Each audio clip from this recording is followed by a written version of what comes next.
হচ্ছে আমার ইফতার করবো বলেছি। আজকে আমরা ইফতার করব, তো ইফতারের জন্য এখনো আজান দেয়নি। আমিও রোজা রাখছি, আজকে আমরা সবাই রোজা রাখছি।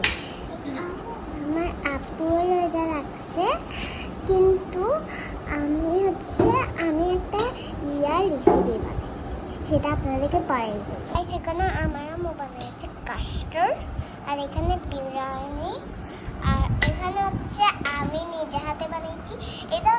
এটা হচ্ছে নসিরা আর চানাচুর মিক্স করে এরকম হয়ে গিয়েছে। আর হচ্ছে এটা ওয়াটারমেলন, এখানেও বিরিয়ানি, আর এখানেও কাস্টার্ড, আর এখানে পানি। এখানে হচ্ছে আঙ্গুর, আর হচ্ছে আপেল আর আনার, আর আনারগুলোও আমি ছিঁড়ছি। আর এখানে চামচ, কোনাও আছে, এই যে কুনাফা চকলেট আছে আমাদের কাছে। গাইস, এখানে হচ্ছে কুনাফা চকলেট, এটা ভিতরে। আচ্ছা গাইস, আজান দিচ্ছে, আমি ইফতার করে ফেলি।